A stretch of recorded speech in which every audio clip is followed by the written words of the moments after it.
and Henry Roy from a U.S. rep. Now, my first question for you guys is, do you believe that the Soviets' action to plan an invasion in South Korea was justified, seeing how Korea was already in a state of conflict between the Democratic People's Republic of Korea and the Republic of Korea? Take a breath there. I'm sorry. So we believe that from the Soviet Union, we believe that the main goal was to promote and spread our communist ideologies to other countries. The USSR believed that the Korean War carried the potential to further destabilize the precarious relations between the USSR and the US, while also offering possible advantages. Following World War II, we believe that capitalism and communism couldn't coexist, and with the U.S. not being able to adopt a communist regime, we want to expand our communist ideologies to other countries without causing war with the United States. The United States wanted to reunite the country of Korea through force, yet the North Koreans had their own view. They argued that the war began not with their invasion of the South, but with earlier border attacks by South Korean leader Syngman Rhee's forces, ordered by the United States. They further believed that the American forces planned the war in order to help the American economy and spread its power throughout Asia and around the world. Even though many Westerners believe that it was the USSR knew and approved of the invasion of South Korea, we believe that the war was an internal matter that the Koreans would settle among themselves. It was actually North Korea's leader, Kim Il-sung, who has the invasion plan of his own, then pressured the USSR for aid. Even though the country of Korea was already in a state of conflict, North Korea wanted to spread their communist ideologies to the US-controlled South Korea, and as the USSR, we also saw this as an opportunity to further spread our ideologies with the help of North Korea. Absolutely phenomenal answer, Wyatt. My next one for you, Henry, is how did you ensure that the U.S. military would not provoke the Russians enough to start World War III, while ensuring the protection and security of South Korea? Did you also consider the potential effects on the country of Korea from General MacArthur's decision to charge into North Korean territory? Well, to ensure that the U.S. military would not provoke the Russians enough to start World War III, the United States military made sure not to use any sort of extremely advanced military weapons that was developed during and after World War II. When the United Nations Security Council invaded North Korea, neither Chinese nor Soviet leaders were eager to see a friendly communist nation destroyed or U.S. soldiers on their borders. However, to ensure the avoidance of nuclear conflict, both sides remained peaceful, even though they could have made use of nuclear weapons and ended the war quickly. But no side felt that that was worth it.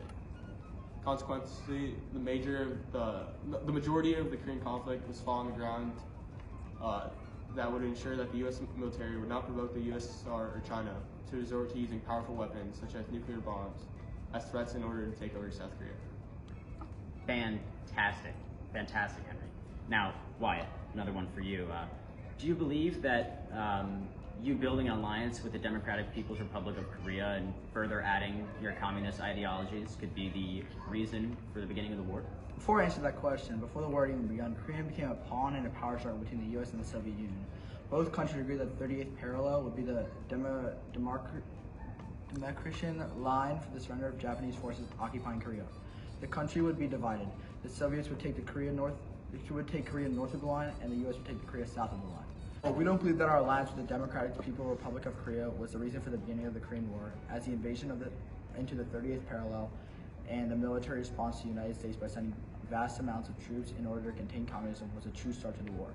As I stated before, the Soviet Union viewed this war as a conflict between North and South Korea, yet efforts to reunify Korea diminished during the Cold War when the communist northern government refused to allow a United Nations Commission into its territory.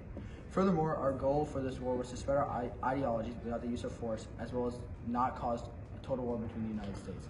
From our perspective, the North Koreans were fortunate to have a number of advocates across the Soviet leadership, as well as the Soviet Union providing essential economic assistance to Kim Il-sung's fledgling state, and weapons training for armed forces. However, the United States knows only violence, as in July of 1950, President Truman sent a message to Congress constituting an avowed readiness to convert the Korean War into World War III. In response to this, an editorial titled Beachhead for World War, a group of communist supporters in the United States interpreted the President Truman's message as meaning that force is the only instrument that he will use in Korea, Thailand, or any other part of the world, and that he would apply military measures similar to those being used in Korea. With the Soviet Union having only peaceful intentions with the Korean War, unlike the United States, our alliance with North Korea wasn't the reason for the beginning of this conflict. Wow. I mean, did it just get hotter in here, or was that just a crazy good answer? I mean, I really couldn't tell you. I agree. All right, now, Henry, last question for you here. How did American politics and the personal agendas of American politicians affect how the United States responded to the conflict? Well, American politics and the agenda of the president affected the war because of the shaky relationship between President Truman and General MacArthur. Truman, a Democrat, was afraid of appearing soft on communism, which at the time was something that his Republican opponents would definitely criticize and use against him. For instance, McCarthyism, a bold campaign against alleged communism in the U.S. government and other institutions, carried out under Senator Joseph McCarthy from 1950 to 1954, became popular in the U.S. as tension with Russia intensified. This created an anti-communist environment in the United States. It was extremely anti-communist and hated anything communism related. So though General MacArthur often acted, General MacArthur often acted insubordinately and made bad decisions, such as commanding UN forces to invade North Korea when all South Korean land had already been recovered. And Truman could not take action against him because the general was so popular with the Republicans. And in fact, the combined support of the Joint Chiefs of Staffs is the only reason that Truman wasn't impeached after he fired MacArthur.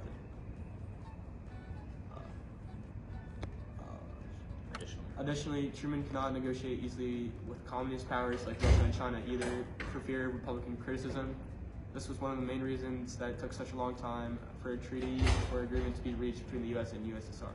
As a result, we can conclude that American politics and the personal agendas of American politicians inadvertently led to thousands of preventable deaths and a useless conflict that went on for nearly 2 years longer than it had to. Awesome.